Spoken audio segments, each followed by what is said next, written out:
Yehovah said to Moshe and Aharon, "Take a census of the descendants of Chpt, who are among the descendants of Levi, by clans and families, all those from 30 to 50 years old. These will enter the core doing the work in the tent of meeting. Here is how the descendants of Chpt are to serve in the tent of meeting and deal with especially holy things. When the time comes to break camp, Aharon is to go in with his sons, take down the curtain which serves as a screen, and cover the ark of the testimony with it. On that, they are to place a covering of fine leather, and on top of that, spread an all-blue cloth. Then they are to insert the carrying poles. On the table of showbread, they are to spread a blue cloth and place on it the dishes, incense, pans, offering bowls, and pitchers. The perpetual bread is to remain on the table. They are to spread on these things a scarlet cloth, cover them with a covering of fine leather, and insert the poles. They are to take a blue cloth and cover the menorah for the light, its lamps, its tongs, its trays, and the jars used to add oil to it. They are to wrap it and all its accessories in fine leather and place them on a carrying frame.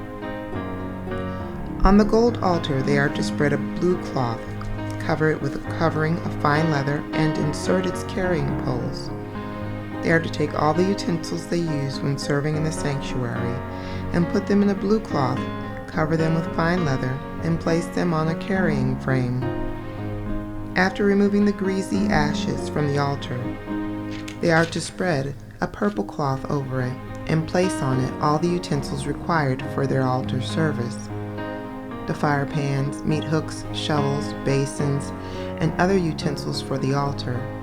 Then they are to spread over it a fine leather covering and insert its carrying poles. When Aharon and his sons have finished covering the holy furnishings and all of the holy utensils, when the camp is about to move forward, then the descendants of Chpt are to come and carry them. They are not to touch the holy things so that they won't die. These things are the responsibility of the descendants of Chpt in the tent of meeting. Eleazar, the son of Aharon the Cohen, is to be responsible for the oil, for the light, the fragrant incense, the continuing grain offering, and the anointing oil. He is to be in charge of the entire tabernacle and everything in it, including the sanctuary and its furnishings. Yehovah said to Moshe and Aharon, "Do not cut off the clan of Chpt from among the Leviim. Rather do this for them, so that they will live and not die. When they approach the especially holy things, Aharon and his sons are to go in, and you are to assign each one his task. But the descendants of Chpt are not to go in and look at the holy things as they are being covered. If they do, they will die." Yehovah said to Moshe, "Take a census of the descendants of Gershon also by clans and families. Count all those between 30 and 50 years old, all who will enter the core doing the work of serving in the tent of meeting. The Gershon families are to be responsible for serving and for transporting loads. They are to carry the curtains of the tabernacle, the tent of meeting, its covering, the fine leather covering above it, the screen for the entrance to the tent of meeting, the tapestries for the courtyard, and the screen for the entrance to the courtyard by the tabernacle and around the altar, along with the ropes and all the utensils they need for their service, and they are to do the work connected with these things. Aharon and his sons are to supervise all the work of the Gershon clan in transporting loads and serving, and to assign them who is to carry what. This is how the Gershon families are to serve in the tent of meeting, and they are to be under the direction of Itamar, the son of Aharon the Cohen. As for the descendants of Merari, take a census by clans and families of all those between 30 and 50 years old, all who will be in the core doing the work of serving in the tent of meeting. Their service for the tent of meeting will be to carry the frames, crossbars, posts, and sockets of the tabernacle, also the posts for the surrounding courtyard with their sockets, tent pegs, ropes, and other accessories, and everything having to do with their service. You are to assign particular loads to specific persons by name. This is how the Merari families are to serve in the tent of meeting, directed by Itamar, the son of Aharon the Kohen.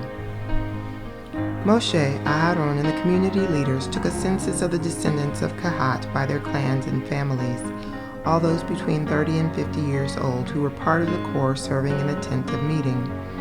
Registered by their families, they numbered 2,750. These are the ones counted from the Kahat families of all those serving in the tent of meeting, whom Moshe, Aharon enumerated, in keeping with the order given by Yehovah through Moshe. The census of the descendants of Gershon by their clans and families, all those between 30 and 50 years old who were part of the corps serving in the tent of meeting, yielded 2,630, registered by their clans and families. These are the ones counted from the families of the descendants of Gershon of all those serving in the tent of meeting, whom Moshe and Aharon enumerated, in keeping with the order given by Yehovah. The census of the families of the descendants of Merari by their clans and families, all those between 30 and 50 years old who were part of the corps serving in the tent of meeting, yielded 3,200, registered by their families. These are the ones counted from the families of the descendants of Merari, whom Moshe and Aharon enumerated, in keeping with the order given by Yehovah through Moshe.